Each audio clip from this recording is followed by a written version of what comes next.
Assalomu alaykum. Ukalar, bugungi darsimiz boshlaymiz. Bugun biz sizlar bilan Container Lab haqida gaplashamiz. Keling, bugun ko'rib chiqishimiz kerak bo'ladigan mavzularni qisqacha tanishib chiqamiz. Ya'ni Container Lab bilan tanishish, uni qo'llaniladigan кейslari, high level workflow qilamiz, topology fayli bor. Shu Container Lab ishlash uchun kerak bo'ladigan topology fayl bu YAML formatda bo'ladi. Buni ko'ramiz. Asosiy ichidagi qismlarini, uni punktlari juda ham ko'p, asosiysini ko'ramiz. Xo'p, bundan tashqari boshqa mavjud bo'lgan dasturiy ta'minotlar, ya'ni buni analoglari bor. O'shalarga nisbatan farqini, foydasini ko'ramiz, ya'ni plus va minusini ko'ramiz. Container Lab o'rnatib ko'ramiz o'zimiz mashinaga va o'sha mashina Container Labimizga Cisco XE imijini o'rnatamiz. Undan tashqari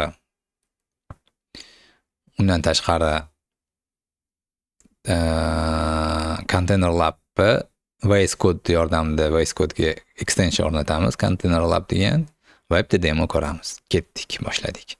Xo'p, umuman olganda Container Lab o'zi nima? Container Lab bizda hozirgi kunda buni o'chirib turamiz.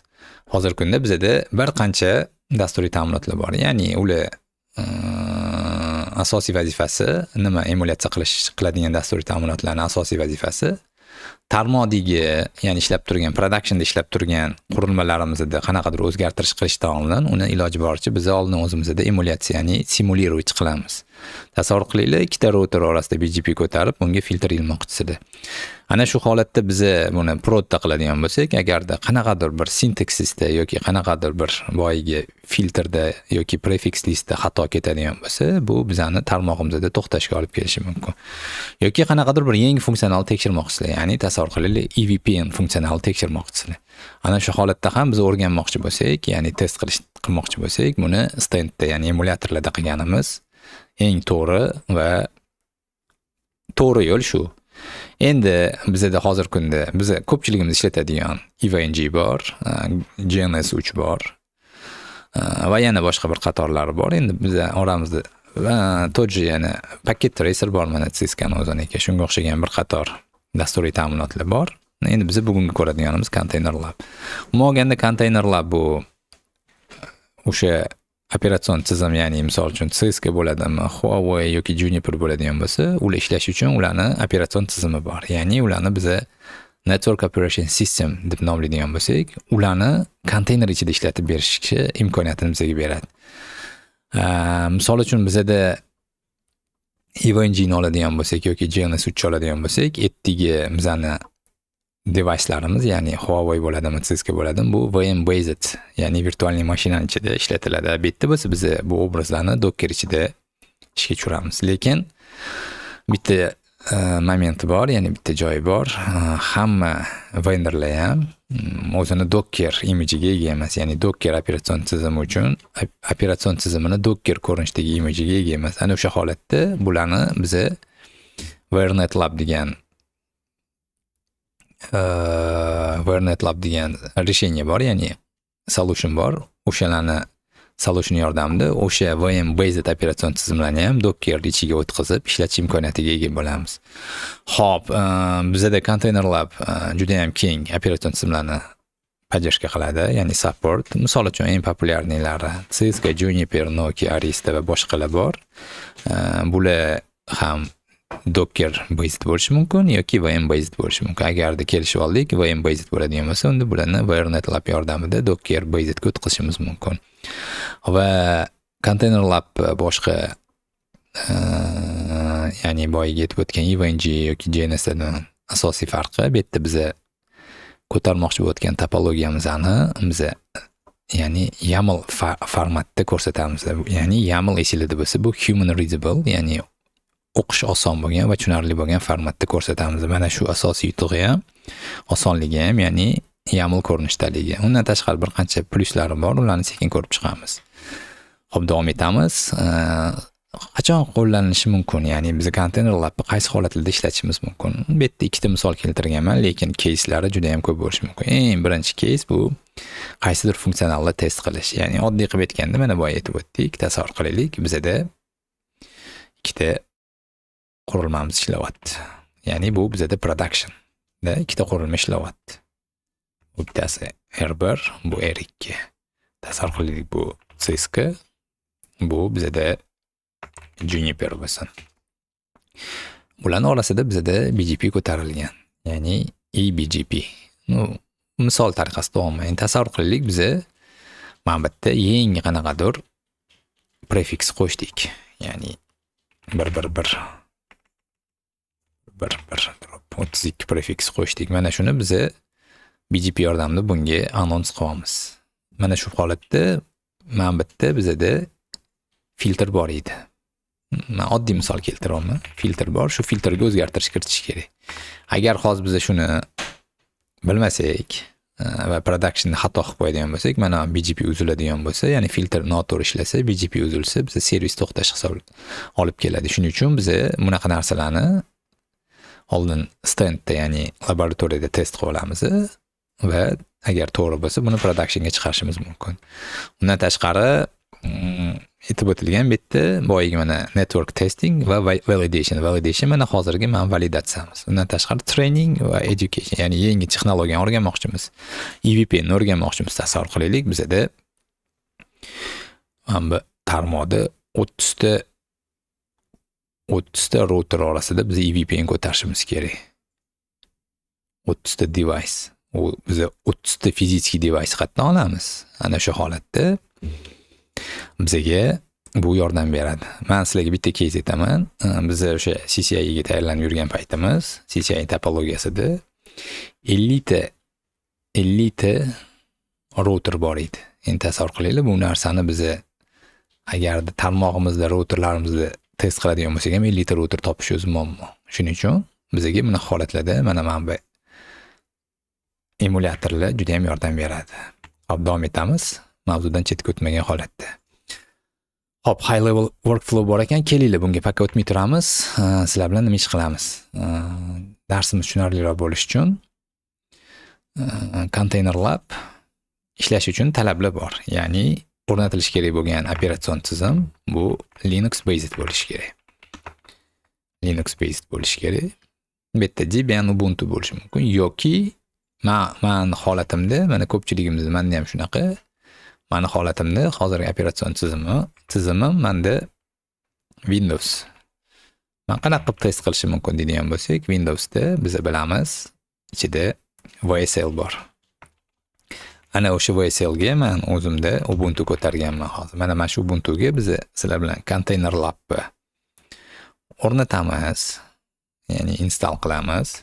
Install Container Lab qilamiz. Va uni ichida kelinglar bitta stand yig'amiz. Ya'ni standimiz nimadan iborat bo'ladi? Ikkita router ko'taramiz. R1 va R2 deymiz. Va bu routerlarni o'zaro ulaymiz. Ya'ni misol uchun Ethernet 1.1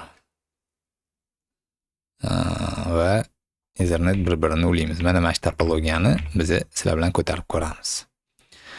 Hop, yana bitta talab bor. Bizda mana bu operatsion tizimimizga VSL bo'lsin yoki ham bo'lsin, bu yerda men bitta aytgan bo'lsam kerak. Mana bitta bor ekan, qaranglar. Mana bu dokumentatsiyasi Container Lab. Buni o'zingizlar ko'rishingiz mumkin. Operatsion sistemaga trебования boya aytib o'tdim. Requirement Debian yoki Red Hat based operatsion sistema bo'lishi kerak. Va mana bu operatsion tizimimiz yoki mana VSLimiz, bu yerda biza ya'ni root privilegiyaga bo'lishimiz kerak. Ya'ni sudo komandalarni ishga tushira olishimiz kerak. Sudo bizda ruxsat berilgan bo'lishi kerak. Undan tashqari bizda bo'lishi kerak, Docker o'rnatilgan bo'lishi kerak. Boya aytib o'tdik, bu Docker imagelar bilan ishlagani uchun albatta bizga Docker dasturiy ta'minot kerak bo'ladi. Demak, meni holatimda hozir VSL mashinada rootman va Docker o'rnatilgan.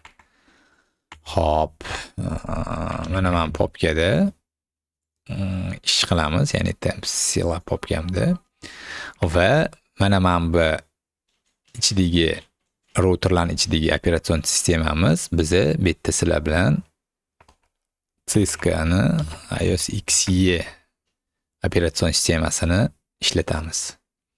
Endi mana men bu dasturiy ta'minotni topish bu bizani o'zimiz vazifamiz hisoblanadi. Ya'ni konteynerlar bizga bu narsani bermaydi. Konteynerlar faqatgina bu konteynerlar o'zi Nokia kompaniyasining bo'lgani uchun Nokia SROS adashmasam, Nokia SROS bo'lishi kerak, o'shani olish mumkin. Qolgan obrazlarni o'zimiz topishimiz kerak bo'ladi. Buni qayerdan topish mumkinligini mana bu yerda men ko'rsatib ketganman.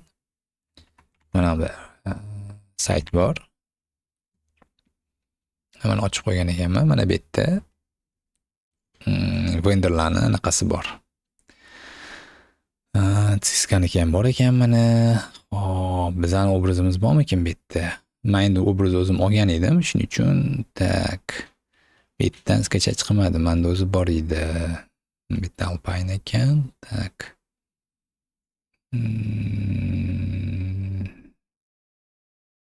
Dash XRV lar bor ekan, XRV 9000 lar bor ekan. Ko'rasizlar o'zingizlar, kerakli obrazni bu yerdan topsanglar bo'ladi. Hop, menda bu obraz bor menda. Demak, bizda hozir obrazimiz bor. Sudo permit dokkerlarimiz bor. Endi kelinglar buni konteynerlarga o'rnatamiz. Konteynerlarga o'rnatish uchun mana bu skript bor. Menda bu уже o'rnatildi bu. Menda mana docker ham bor. Docker version qilsak. Mana docker ham bor va konteynerlarga o'rnatganim uchun bu yerda Silab degan bular alias qilib qo'yishgan yoki container lab desak ham bo'ladi. Mana ko'rdinglar yoki Silab bizda o'rnatildi. Endi menda mashinamda sal slabiy bo'lishi mumkin, harakat qilib ko'ramiz. Men hali o'zim bu mashinada konteynerlar o'rnatmagan edim. Hozir 2 minut oldin shu dars boshlashdan 2 minut oldin o'rnatdim. Qiyin joyi mana men ketma-ketlikni qildim. Faqatgina men installation o'rnatib yubordim. Ko'rildi. O'zi bu bash script buning ichida hamma kerakli narsalarni o'rnatadi va dockerim bor edi menda. Endi kelinglar, bizda mana bu yerda mana bunaqa konteynerlar komandalar Silab boyiga yetib o'tganim, uni bir qancha komandalar bor ekan. Ya'ni qanaqa komandalari bor?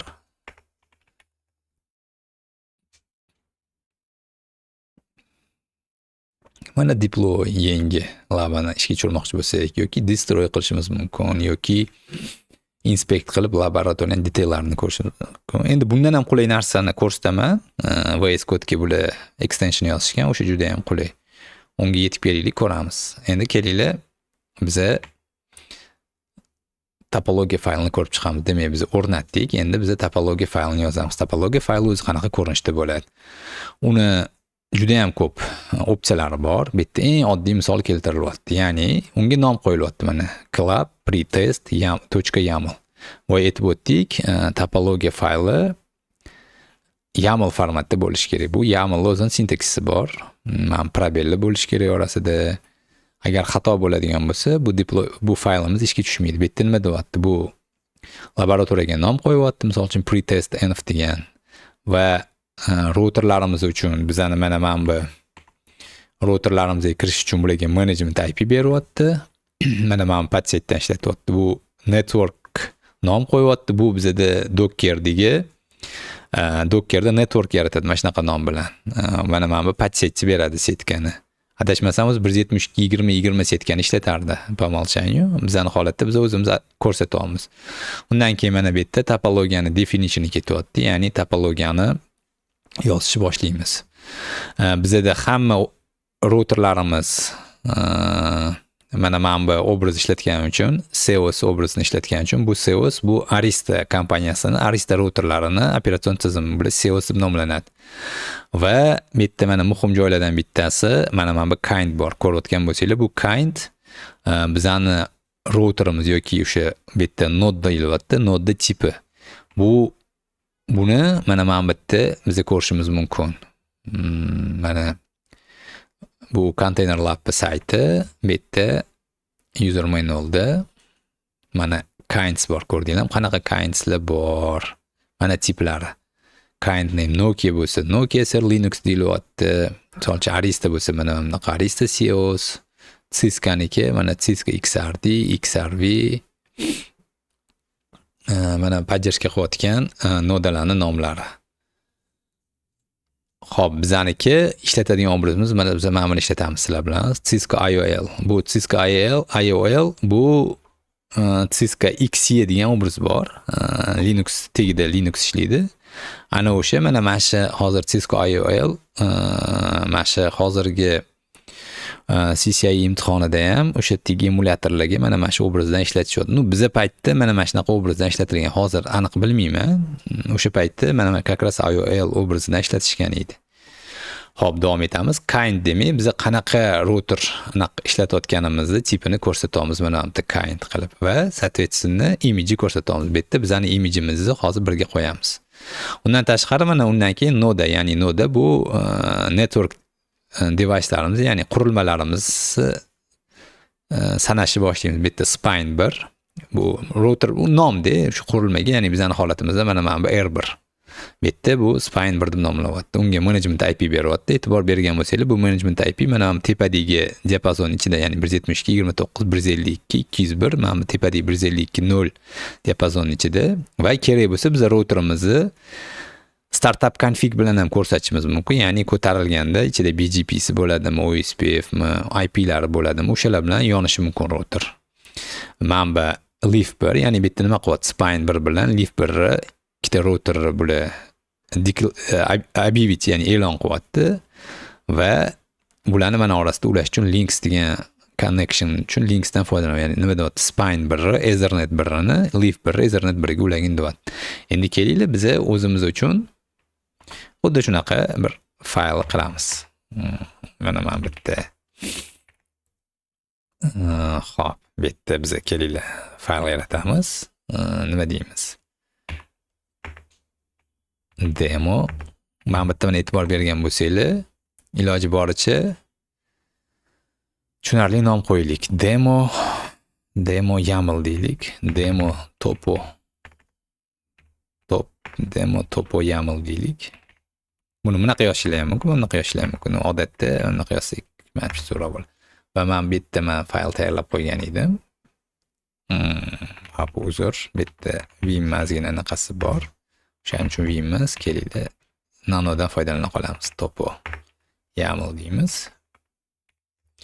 Hop, mana qo'yamiz. Bu yerda nima bo'lyapti? Labamizning nomi mana name lab bo'lyapti. Men prefiksga e'tibor beringlar. Agar prefiksni biz ko'rsatmasak, bu o'zi silab anaqasini qo'shib qo'yadi, prefiksini qo'shib qo'yadi. Topologiyamiz bo'lyapti. Mana R1 va R2, ya'ni ikkita router biz mana bu yerga kelishdik. R1 va R2 ni ulaymiz. Kind mana Cisco IOL, bu kindni mana bu yerdan ko'rdik. Mana Cisco IOL kind. Buni ichiga kirsak mana ochiladi. Bu mana ko'rayotgan bo'lsanglar, bu iOS on Linux yoki IOL qisqartirilgan short versioni. Bu iOS XE software'ga asoslangan. Ya'ni bu yerda Linux ustida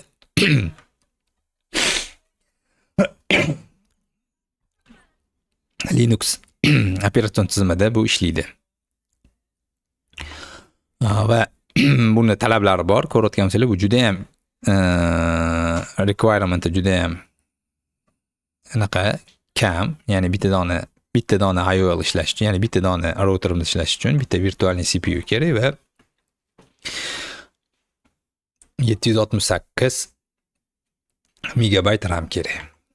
Hop, demak, buni ko'rsatdik imiji. Men bu imijni qayerdan qilganimizni hozir men ko'rsataman.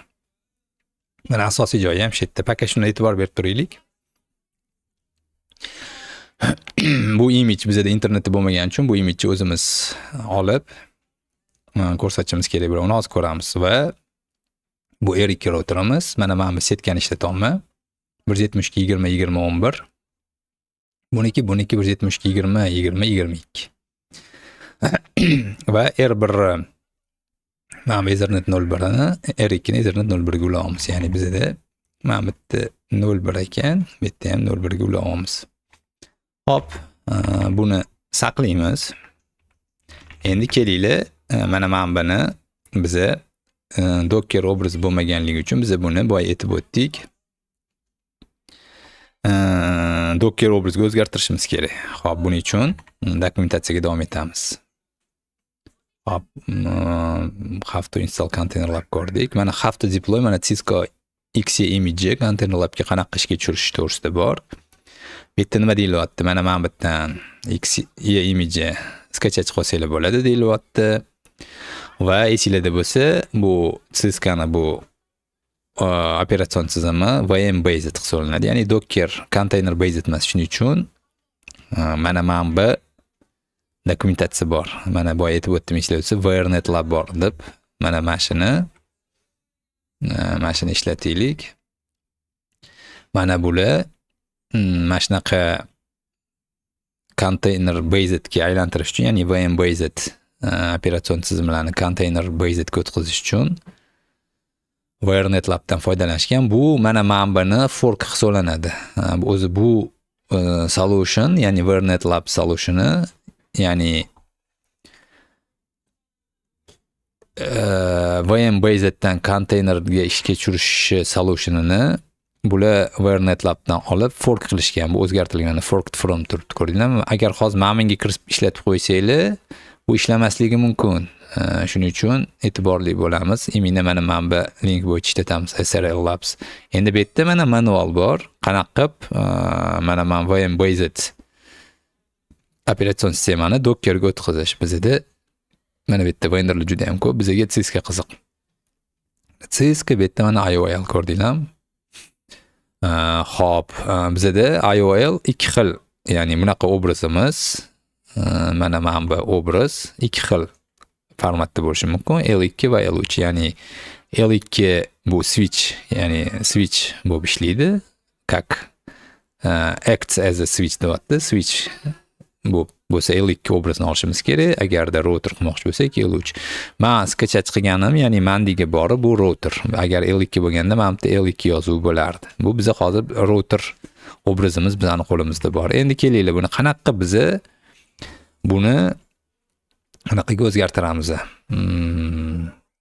Docker image yaratamiz. Buning uchun men instruksiya yozganman. Mana men popkaga kiramiz. Endi biz kirdik, bu yerda men buni klon qilib olamiz. Kelinglar, mana shuni klon qilib olaylik-chi. Ya'ni bu mana manba linkka klon qilyapti. Bitta. Chunki buning ichida bizga qiziq bo'ladigan makefile bor, hozir ko'ramiz. Bu makefile nima ish qilishini kelinglar, aytilgandek biz klon qilaylik-chi. Tak, menimcha polniy silkani oldik. Mana klon qilyapmiz. Mandamiz turgani uchun. Tak. Hop, mana klon qildik. Buning ichiga kiramiz. Bitta mana Cisco bor. IOL'imiz bor. Mana demak, endi keyingi qiladigan ishimiz, buni klon qilganimizdan keyin mana bu obrazimizni o'sha yoqqa ko'chiramiz. Ya'ni mana bu komandani olib ko'chiramiz. Ya'ni bizda obraz qayerda turadi? Orqaga qaytib chiqamiz. Tak, mana shu komanda o'tish kerak-da. VRNet mana ko'chirdik. Endi VRNet Lab Cisco IOL ga o'tdik. Va keyingi qiladigan ishimiz, mana buni переименовать qilamiz. Mana bunaqaga ko'rasizlar. Mana bu versiya, endi o'zingizlar ko'rasizlar. Odatda sketch qilayotganingizda versiyasi bo'ladi. Mana shu versiyaga biz переименовать qilamiz. Mana ko'rsak, mana nomi o'zgardi. Mana bunaqa formatga olib keldik. O'zi mana bunaqa ko'rinishda edi. Biz buni bu formatga olib keldik. Bular ham to'g'risida hammasi mana bu yerda yozilgan, o'zi qanaqa nima qilish, mana bu yerda copy qilgan deyapti, o'zgartirgan deyapti, bu narsa hammasi bor. Endi men oson bo'lish uchun mana bu yerda sizlarga slaydga chiqarib qo'yaman. Va make docker image degan komandani ishga tushiramiz. Bu bizda mana asosiy anaqamiz. Make docker image. Mana tak, hozir build qilishni boshladi. Bu bizga hozir docker image build qilib beradi. Ya'ni boyiga VM based operatsion sistemani bizda konteynerda ishlaydigan docker image ga aylantirib beradi. Ozgina bu vaqt oladi bizda. Kutib turamiz. Xo'p.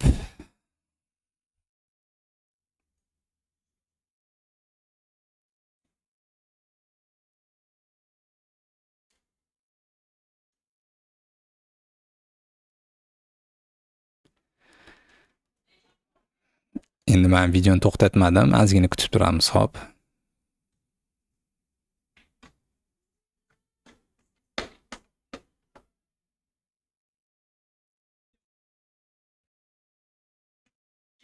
Hop, bu olguncha kerakli vaqtda o'tkazmay tura qolaylik. Slaydni ko'rishda davom etib turamiz. Demak, topologiya faylini ko'rib chiqdik. Endi mana kerakli aka boshqa shunga o'xshagan dasturiy ta'minotlardan bundan nima farqi borligi mana hozir ozgina bo'lsa ham Containerlab nimaligini ko'rdik. Endi kerakli farqini ko'rib turamiz. Demak, Containerlab bizda mana chap tarafda bu featurelari va o'ng tarafda 3 ta operatsion sistema, to есть 3 ta dasturiy ta'minot solishtirilgan Containerlab, GNS3 va EVNG Community. Demak, infrastructure as a code degan bizda termin bor, ya'ni biz mana shu qurmoqchi bo'layotgan laboratoriyalarimizni YAML faylda yozib ko'rsatsak bo'ldi. Containerlab shunga mo'ljallangan, asosiy plyusi ham shunda, lekin GNS bu GUI yordamida ishlaydi, ya'ni graphical user interface, ya'ni biz boya ko'rganimizdek GUI ni ochib, GUI ni ichida kerakli routerlarni yoqamiz, qo'shamiz. Xuddi shunaqa EVNG da ham, unda ham CLI bor, lekin topologiyalarni eksport qilishda XML formatdan foydalaniladi. Shuning uchun bu ancha noqulay. Undan tashqari EVNG bu community'si bor va EVNG ni prosi bor. Community'da bu ikkita donadan ortiq pользователь ulana olmaydi. Pro bu pulli hisoblanadi. Pro ni plyus 50 tadan ortiq router yoqish mumkin. Undan tashqari hozir adashmasam esimda bor bo'lsa, misol uchun ikkita R1, R2 router ishlayotgan bo'lsa, ularning orasiga yangi link qo'shmoqchi bo'lsak, routerlarni o'chirmasdan turgan holda link qo'shish mumkin. Yana bir qancha plyuslar bor, lekin ular pulli hisoblanadi. Keyingisi CI/CD friendly. Bu CI/CD bizda continuous integration, continuous deployment. Bu bizda GitOps ga tayyor, ya'ni Containerlab kakras mana shu holatlarda o'zini ko'rsatadi, lekin GNS3 bunga umuman mo'ljallanmagan. Avtomatizatsiyaga EVNG bo'lsa, kamchiliklari ko'p. Yonishi, ya'ni startup bo'lishi, router ko'tarilishi tez. Nimagaki? Chunki bu konteyner, Docker tez ko'tariladi. GNS3 slow, ya'ni bu VM based, virtual mashina ko'taradi, uning ichida bu obraz yoqadi. Xuddi shu narsa EVNG ga ham tegishli. Endi narxi bo'yicha Containerlab tekin va open source hisoblanadi, lekin GNS3 bu tekin, lekin boyagi kamchiliklari bor. EVNG aytib o'tdim, uni pro versiyasi bu qo'shimcha advanced featurelarni yoqish uchun pro version kerak, u pulli hisoblanadi. Xo'p, mana buni ko'raylikchi nima bo'ldi. Bu bo'ldi bizda. Mana endi qaranglar. Bizda bitta hech narsa paydo bo'lmadi. Bizda mana bu yerda Docker images sek ko'ramiz, mana ko'rdinglarmi? Mana bizga Docker image yaratib berdi o'zi. Mana bu tagga qo'ydi. Bu tag boyagi men versiyani oldi. Mana tagga qo'ydi va repozitoriy lokalni qo'yib berdi. Endi shunday holat bo'lishi mumkin. Biz mana bu imagelarni lokalni emas, qanaqadir o'zimizni private registryda ham saqlashimiz mumkin. Misol uchun toji har bir o'zimizda har bir bo'lsa, har biriga qo'ysak, ya'ni nimaga kerak bu? Mana bu bar kompyuterlarda joylayapti-da, ko'rasizlar. Buni private o'zingizlarning registryga o'tkazib yuborsanglar, misol uchun, u narsa ham qilish mumkin. Endi mana bu topologiya faylini bitta ko'radigan bo'lsak, orqaga qaytib chiqamiz.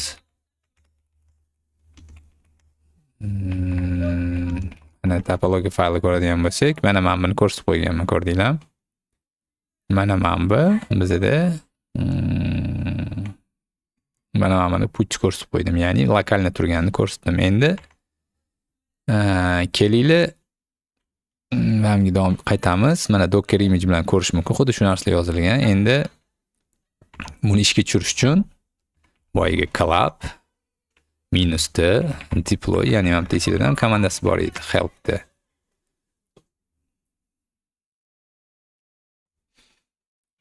Mana deploy -t qilsak, topology nomini ko'rsatamiz. Collab -t deploy va mana bu laboratoriyaning nomi, to есть topo, demo toponi qo'yamiz. Mana bu bizda hozir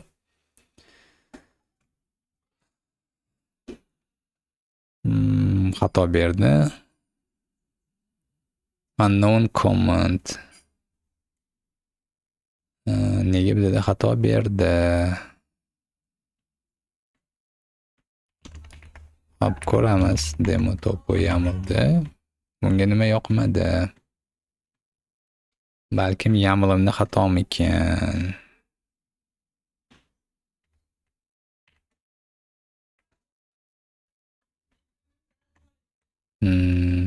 Nasıl ko'ramiz? Tak. Hech xato bo'lishi kerak emas edi. Club minus-t deb club help.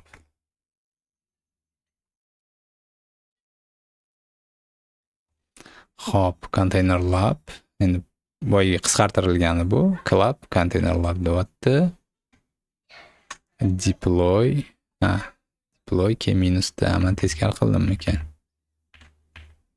Uzr komand diyor. Mana bundoq qilsak, men adashibman. Mana bizda qaranglar. Mana bizda ikkita router ko'tarib berdi. Bittasini IP'si mana bu. Ikkinchisini IP'si mana bu. Bu qurilmalarning nomi, ishlatilayotgan mana kind bu va tegidagi image. Endi xuddi shu narsani biz mana bu yerda ham ko'rishimiz mumkin. Club inspect minus-t demo qilsak ham xuddi mana shu narsani beradi. Endi kelinglar, bunga o'zi ulanishimiz mumkin. Biz hozir mana bu standni biz yig'dik hozir. Endi kelinglar, bunga ulanish uchun hozir IP'lari bor. Endi buni login paroli qanaqa deydigan bo'lsak, buni login paroli mana bu yerda Club Lab'da R1 ichida mana bu Ansible inverter yaratgan o'zi bu yerda ko'rishimiz mumkin mana. Admin. Hop, keling endi shuni kirib ko'ramiz. Bunga kirish uchun qanaqa qilamiz? SSH admin sabachka 172 20 11 yes admin. Mana router ko'tarildi. Endi kelinglar Ethernet 11 ulaganmidik biz. Topologimizda hozir ko'ramiz. Ethernet 01 ekan. Kelinglar endi interfeysni qanaqa qilamiz? Interface Ethernet 01. Mana nol shutdown qilib IP ko'tarib ko'raylik. Bir qilaylik bunga.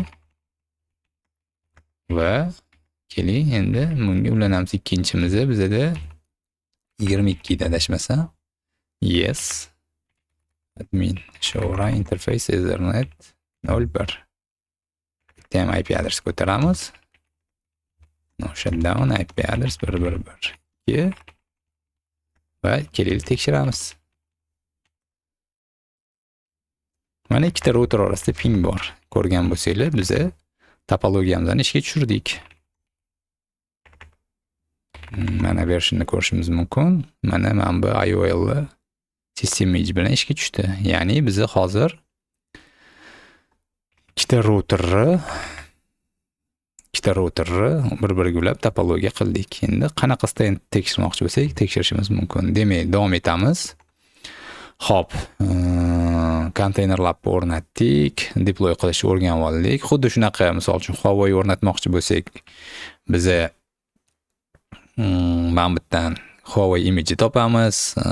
Undan men Vernet Lab Docker GitHubdan o'zimizga klon qilib olamiz va kerakli dokumentatsiyasini, ya'ni men aytib o'tganimdek, misol uchun mana Catalyst 9000 ni o'rnatmoqchi bo'lsak, mana bu yerda readme ni o'qisak, hamma narsa tushuntirilgan. Ya'ni primerlar bilan hamma narsa bor, muammo bo'lmaydi. Hop, davom etamiz. Endi qaranglar. Container Lab'ni tayyor mana bunaqa silablar bilan ham ishlashimiz mumkin. Undan tashqari unga extension qo'yishimiz mumkin. Ya'ni VS Code yordamida ham ishlashimiz mumkin. Uni hozir men standni ishga tushirganimda ko'rsataman. Uni mana bu yerdan biz mana o'rnatilgan tayyor extension o'rnatilgan. Agarda extension o'rnatmoqchi bo'lsanglar,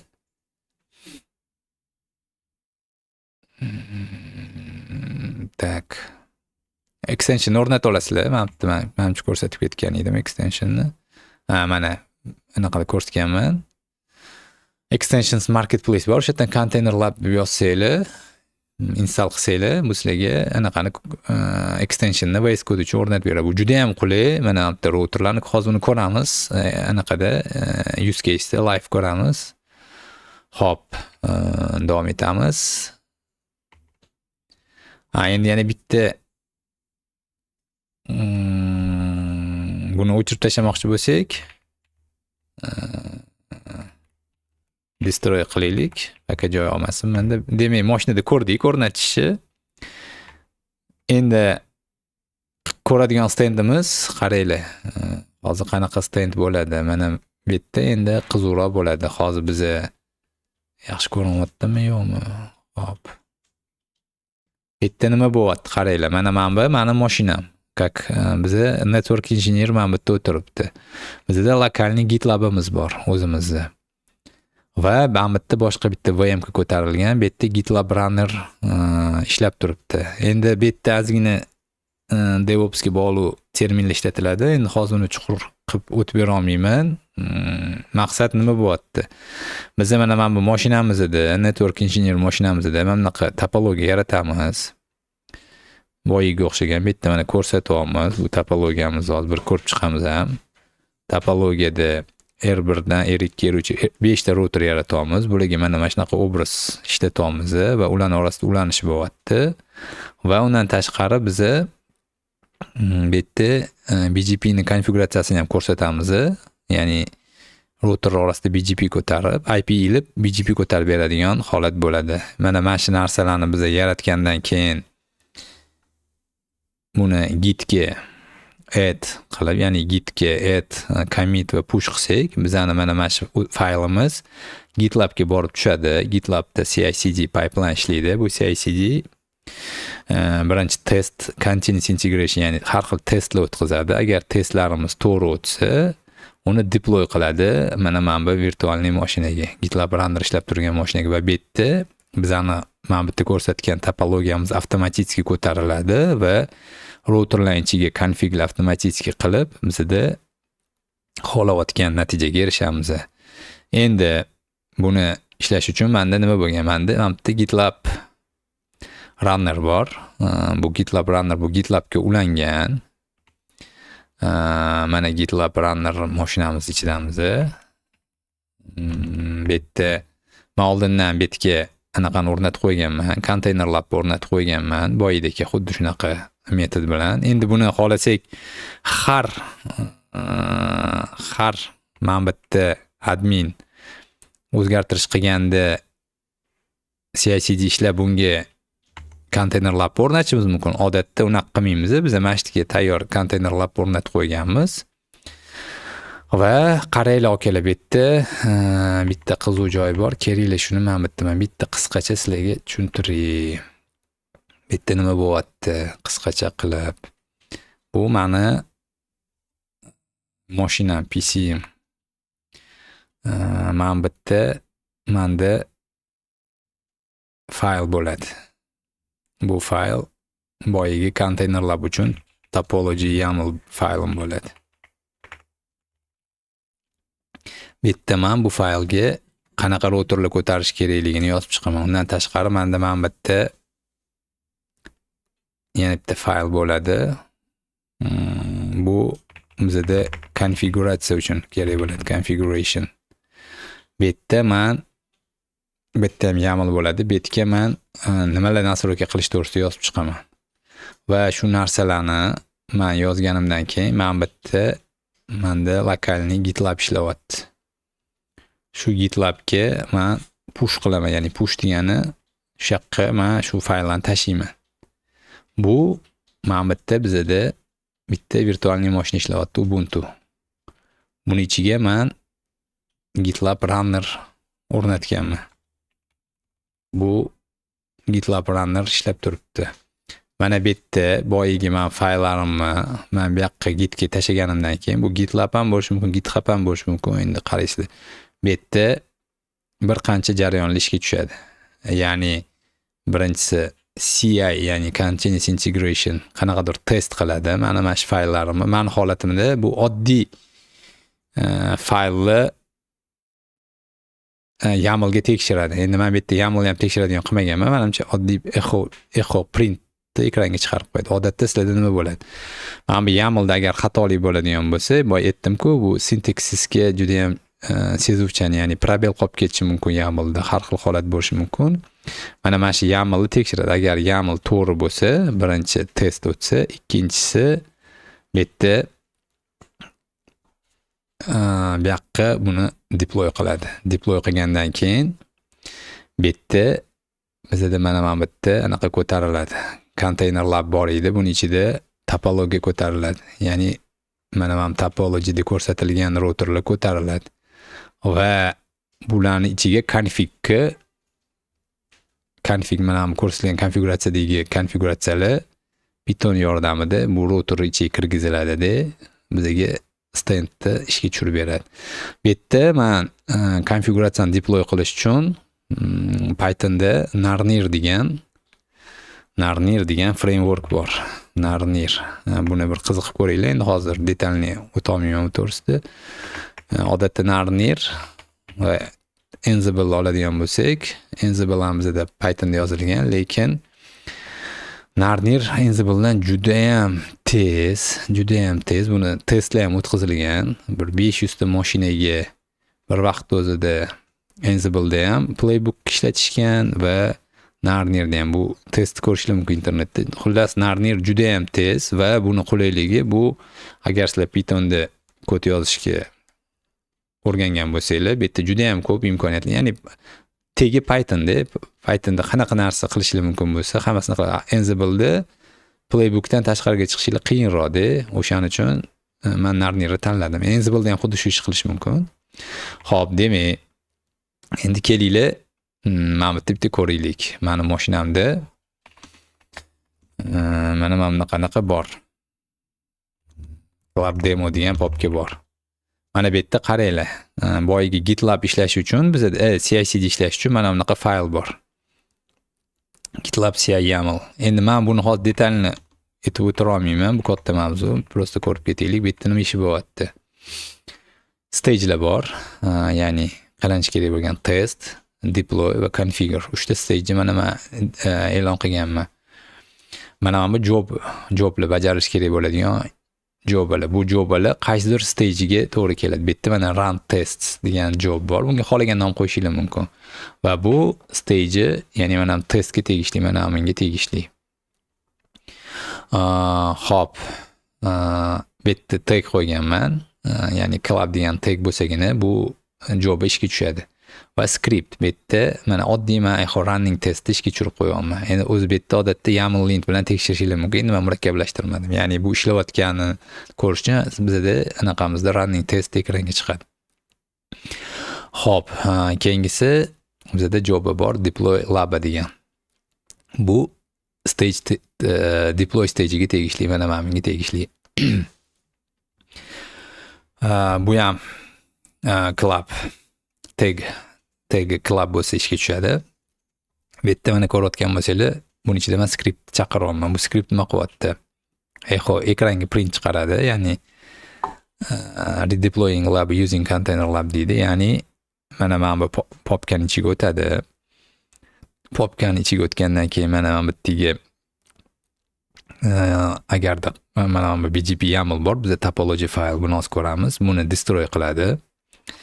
Undan keyin yangi mana buni deploy qiladi va mana bu narsa ham juda ham qiziq. Hozir shuni ko'rsatib ketaman deploy bo'lgandan keyin. Xo'p, undan tashqari mana bir qancha, mana 30 sekund kutib turibdi. Nega 30 sekund kutyapti? Chunki men bu laboratoriya ko'tarilish uchun ozgina vaqt kerak. Ya'ni konteynerlar ko'tarilish uchun 30 sekund qo'ydim. Endi misol uchun agar sizlarda Huawei bo'ladigan bo'lsa, u ko'proq vaqt olishi mumkin. Misol uchun 5 minut, 10 minut. Bu obrazni yuklanishiga bog'liq. Men bitta rule qo'yapman. Bu yerda agarda bu mainga push bo'lsa, unda mana bu mainga push bo'lsa, mana buni ichida o'zgarish bo'ladigan bo'lsa, mana bu bizning anaqamiz ishga tushadi. Jobimiz ishga tushadi. Endi bu to'g'risi agarda DevOpsdan uzoqroq bo'lgan okalar bo'lsa, sal tushunarsizroq. Endi buni hozir detalni tushuntirib bera olmayman. Keyin savollar bo'lsa, balkim bir shuni gaplasharmiz. Undan tashqari menda yana bitta jobi bor. Run Narnir script degan. Buni stage configure, mana bu yerdagi 3-stage chaqiryapti. Va bu yerda mana xuddi shunaqa, mana bu yerda ko'rayotgan bo'lsanglar, mana bu Python script ishga tushiryapti render config pay'i. Bu configni ko'ramiz. Demak, bizda mana 3 ta stagedan iborat: test, deploy, configure. Demak, bu nima bo'lyapti? Biza mana bunga ishga tushirgandagi birinchisi mana test bo'lyapti. Bu test bizda YAML formati tekshiradi. Ikkinchisi configure, ikkinchisi deploy. Bu deploy mana bu topology faylni mana bu yoqqa deploy qiladi, ya'ni routerlarni ko'taradi, va uchinchisi configure, Python skripti ishga tushiradi, ya'ni mana bu qurilmalar ichida kerakli sozlamalarni nastroyka qilish uchun. Endi kelinglar mana buni ko'raylik. Club Labs ichida mana BGP Lab degan popka bor. Bu bizda topology faylimiz. Cat BGP YAML qilsak, mana bu xuddi boyiga o'xshagan labani nomi, prefix qo'yamiz. Nodlar R1 bor ekan, R2, R3, R4, R5, R6 bor. Bularga management IP'lari. Men bunga kirmoqchi bo'lsam, men bu IP kiraman, bunga bu shunga o'xshagan IP'lar berilgan va bular hammasi mana bu image ishlatyapti. Bu image mana bu container lab, mana bu yerda men VMCamda buni men ko'rsatib o'rnatib qo'yganman. Mana bu yerda ham ko'rishingiz mumkin. Docker. Xuddi boyidagi qilganimdek buni qilib qo'yganman. Bu yerda mana bu turibdi, ko'rgan bo'lsanglar, xuddi shunaqa bor. Hop. Davom etamiz. Endi mana bu bizani GitLab'imiz. Mana bu GitLab. Bu yerda mana CI YAML bor. Xuddi hozir ko'rib chiqqanimiz. Mana ko'rib chiqqanimiz xuddi shu narsa. Endi kelinglar nima ish qilamiz. Mana bu yerda bizda mashinamizda anaqa bor dedim. Python script bor dedim. Narnir files ichida. Keyin Narnir ishlash uchun biz Narnir o'rnatishimiz kerak. Mana bu yerda virtualniy sreda yaratilgan Pythonda. Esingizda bo'lsa, Python darslarida biz gaplashgan edik. Ya'ni Venv bor, o'shaning ichiga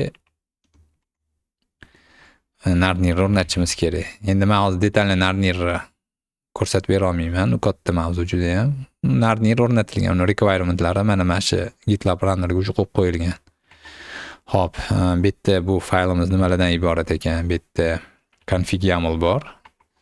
Bu yerda inventory, mana bu simple inventory bor. Buni hatto inventoryni pluginni netbookdan ham olishingiz mumkin. Qurilmalar haqidagi ma'lumot bu yerda simple. Mana 3 ta fayl bor. Host, group defaults.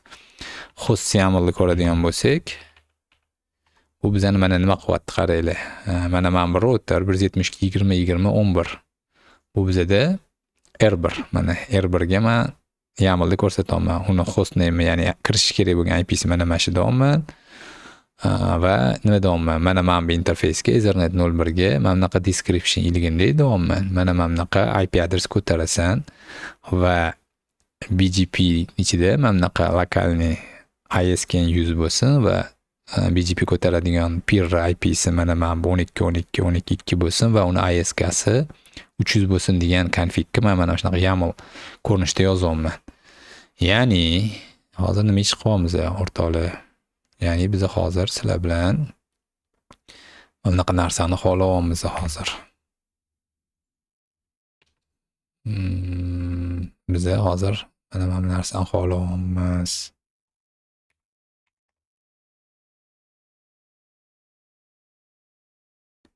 R1 va R2 bular orasida Ethernet 01. Mana bu yerda E01. Mana bu yerda ham E01. Mana bu E01 ga mana bu IP-niligini deyapmiz. E02 ga mana bu IP-niligini deyapmiz. 2 ni va mana menga interfeysga description qo'ygan deyapmiz. Mana bu descriptionni mana bu descriptionni qo'ygan deyapmiz va mana bu yerda BGP ko'targin deyapmiz. BGP IS. Buni lokalniy IS kassa use. Mana buniki 300. Shularning orasida unaqa BGP ko'targin deyapmiz. Mana shu narsani biz mana shu yerda yozyapmiz. Bu yerda biz declare qilamiz, ya'ni e'lon qilamiz. Buni realizować qiladigan mana bu konfigimiz, Python konfigimiz. Bu yerda bu framework, bu yerda mana bu config templates ichida Jinja fayl bor. Endi buni sintaksini hozir tushuntira olmayman, keyin ko'ramiz. Mana bu yerda ko'rsatib qo'yilgan, ko'rayotgan bo'lsanglar, interface name, description, BGP ni ko'targin deyapmiz. Endi kelinglar. Shu narsani hozir ishga tushiramiz. Ya'ni nima qilamiz?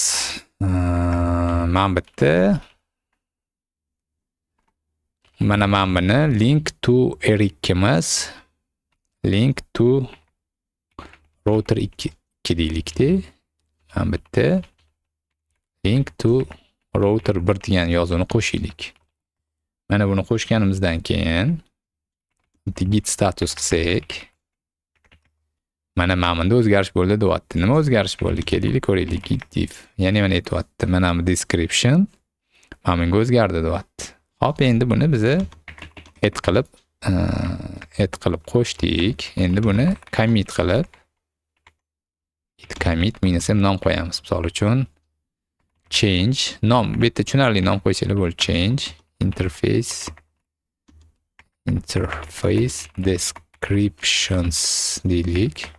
Mana tak menda bu anaqaga qo'shishim kerak. Hop. Anaqada qilganim uchun bo'ldimikin bu. Mana ishlaganim to'g'riroq bo'lardi. Asl kelishida sal anaqaga o'taylikchi. Men akkauntga qo'shib qo'ygan edim menimcha. Ko'ramiz.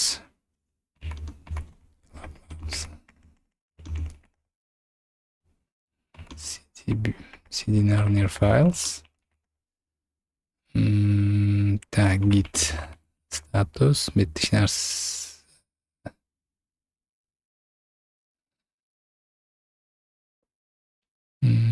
Tak.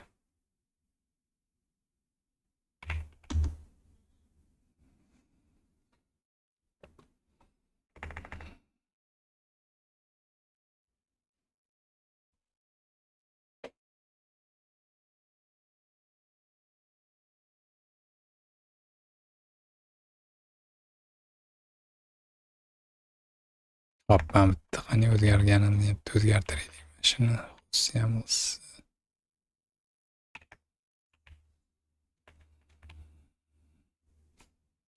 Hozir privilegiyadan anaqa bo'lib qoldimikin deyapman-da. Shungacha anaqada qilib turuvdim o'zi. Bob userda qilib turuvdim-da. Hop. Git status. Hop, git add. Yana ko'raylik, bitta git diffda aytyapti. Mana bu description router 2 dan bunga o'tdi deyapti. Hop, git add. Git commit. Nom qo'yamiz. Change. Tushunarli nom bo'lsa interface names. Va push qilamiz. Git push -u origin main. Ketdi. Mana hozir biz gitga push qildik. Endi mana bu yerda bizda CI/CD ishga tushadi.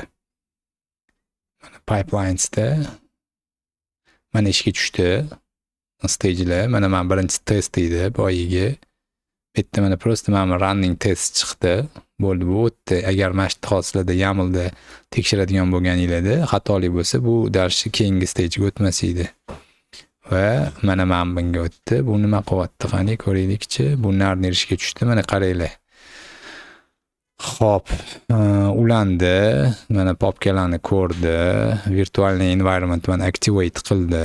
Bu hamma narsa mana bu yerga GitLab Runner turgan VM'da bo'lyapti. Bu yerda mana Python Popkan ishga tushirdi. Python 3 render config ishga tushirdi. Routerga mana configlarni ildi.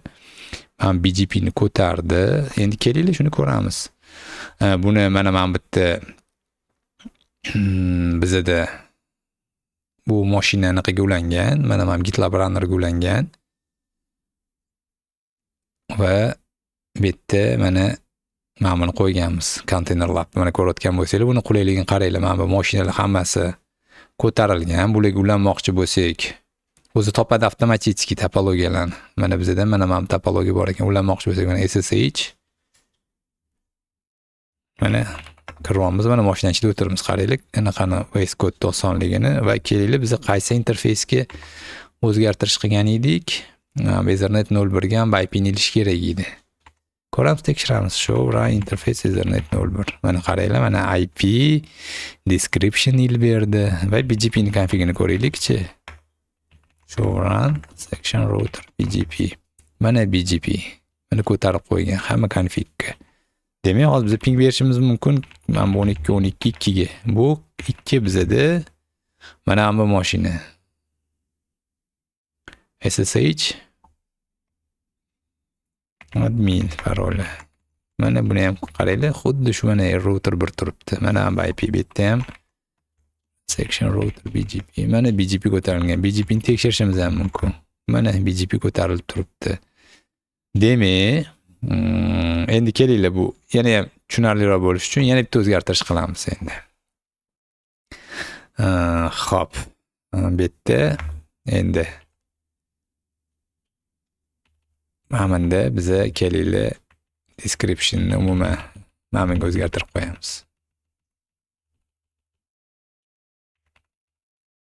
Endi bu yerda xohlagan ish qilishingiz mumkin. Bu yerdagi ma'ni bu skriptni faqatgina hozir endi vaqt ketkazmaslik uchun murakkablashtirmadi. Interfeysni o'zgartiryapti va anaqa qilyapti. Kelinglar bundan ko'ra bitta boshqa ish qilamiz. Bitta boshqa ish qilamiz. Qaranglar, bizning topologiyani bitta ko'raylik-chi. Bizda topologiyada qaysi linklar ulangan edi o'zaro? Bizda tak mana bu link ham ulangan ekan. R1 mana bunisi bunga ulangan joyi ham bor ekan. Kelinglar, mana shu yerda biz IP ko'tarib ko'ramiz. Tak standimizda. Buning uchun nima qilamiz? Hostga kiramiz.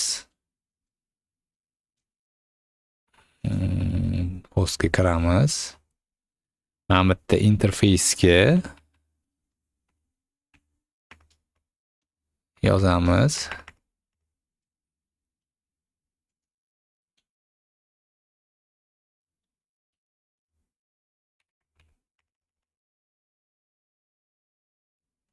Yoz vaqtimiz ketib qolar ekan o'rtoqlar. Buni keyin ko'rasizlar. Kelinglar, undan ko'ra mana buni o'zgartirib qo'yaylik.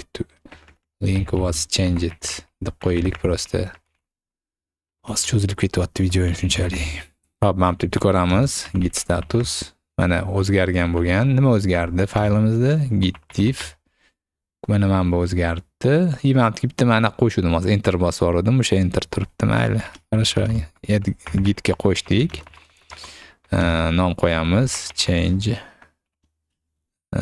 interface name deylik. Yana push qilamiz.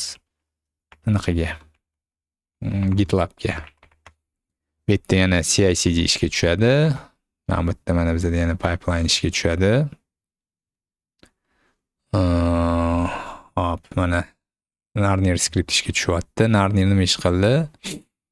Narnir mana buni o'zgartirdi.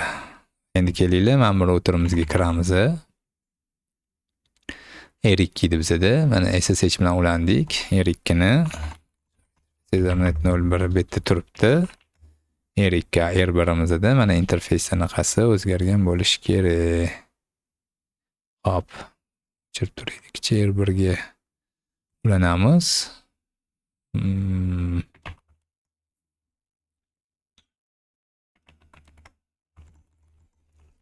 Mana change it ko'rdinglar. Hammasi dinamik bo'lyapti.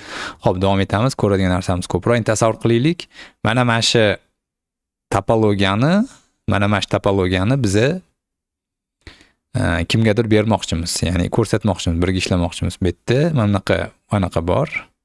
SSHX degan servis ishga tushirilgan. Bu onlayn share qiladi. Buni kelinglar, Putinni mana manba shell open browserda tak as hozir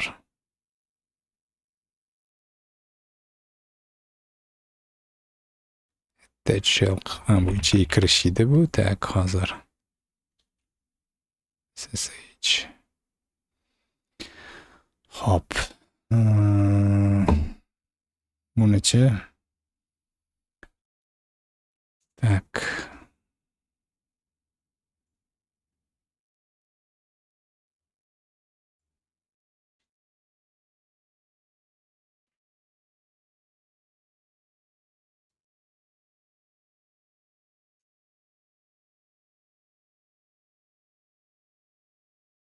hozir bu brauzerda ocha olmayapti.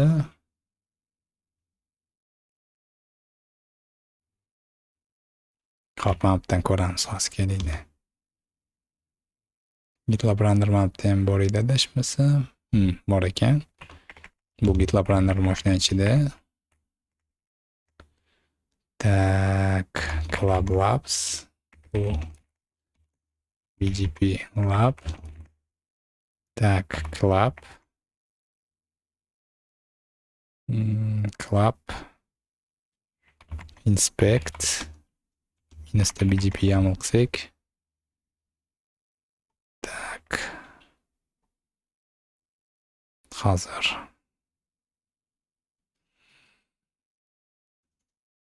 Start node qilaylik-chi.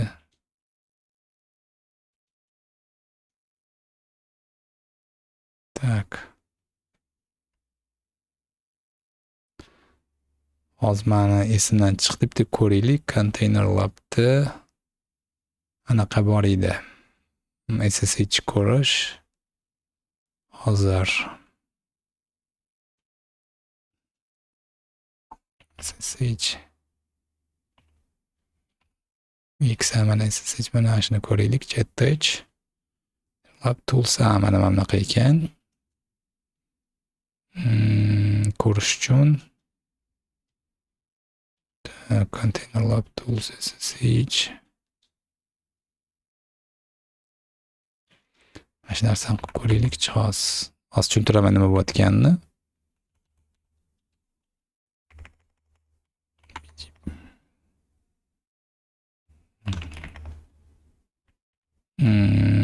Container Lab Tools SSH attach.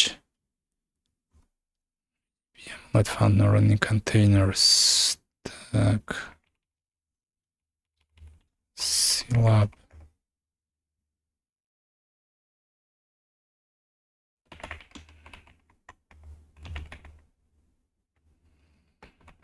Clab inspect. Insta BGPM. Mam ishlayapti. Tak. SSHX.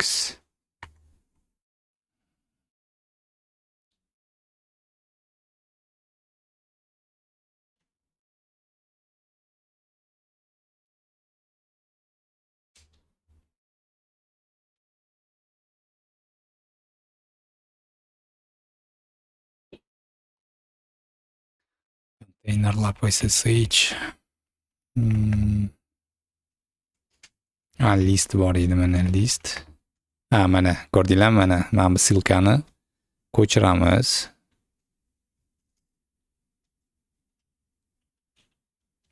Va mana hamtga qo'yamiz.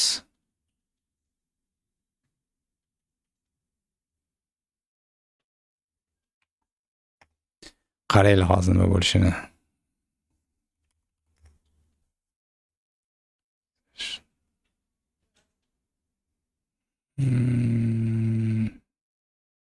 Ne bo'lanmadi? Bunda internet yo'qmikan? Ishlash kerak edi-ku. Internet bor.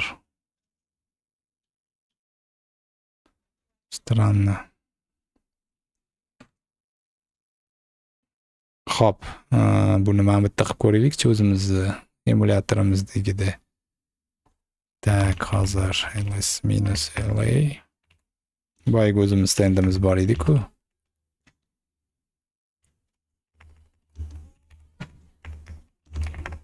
Tak, temp clubda boyagi topologiyamiz ikkita routerdan iboratchi. Tak. Mana mana shu yerda club. Bu yerda root bo'lishimiz kerak menimcha. Privilegiyamiz o'tmaydi. Xos.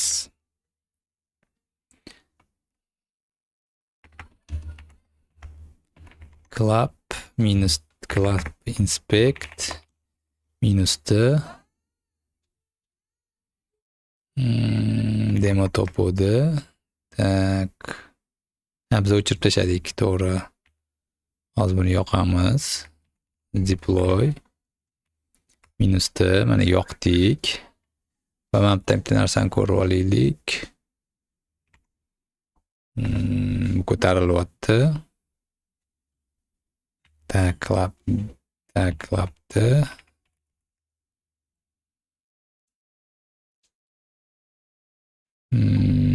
Tools. Tak, toolsda bizda mana SSH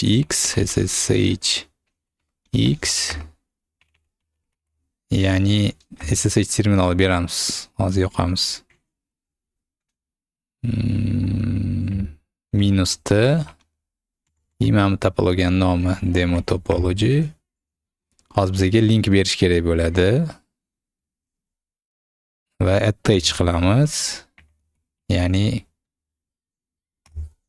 terminal ishga tushiramiz. Mana bu bizda yangi obrazgacha chiqyapti. Ya'ni ishlash kerak bo'lgan SSHX servisi yoqish uchun ozgina vaqt oladi. Endi buni mana bu yerda ham qilish mumkin edi. Men to'g'risi hozir eslolmadim. Vaqtimiz ketmasligi uchun mana bu yerda ko'rsatib qo'ya qoldim. Hozir 1 sekund. Tak. Mana waiting for SSH link. Tak. Mana bu link olamiz. Mana qaranglar, link ochildi, connecting bo'ldi, Bob. Mana bu yerda qo'ysak, qaranglar mana. Voy nima edi? SSH admin buni anaqasi nechi edi? Tak, qani biz anaqamiz.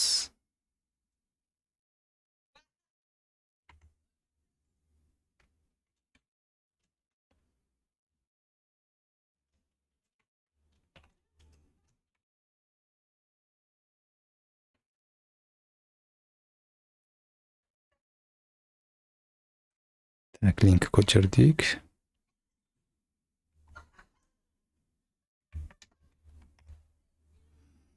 Tak. Va routerimiz bizda club inspect minus t bgp ham olmadi.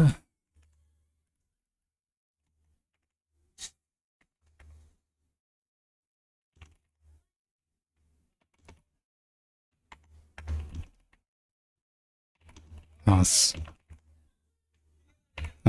Demo, uzr. Demo topo. Mana bu ekan 172 20 20 11 ekan.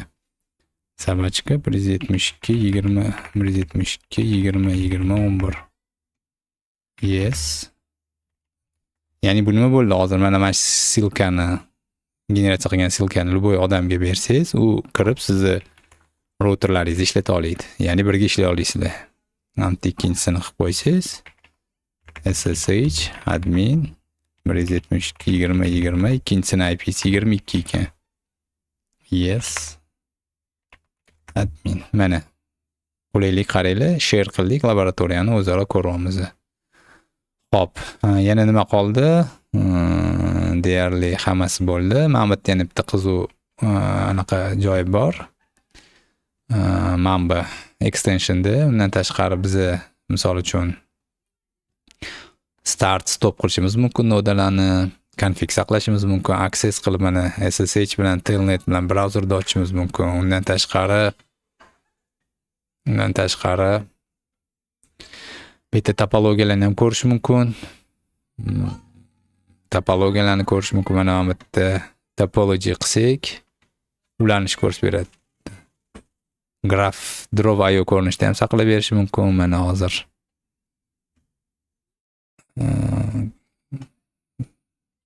mana ko'rasizlar.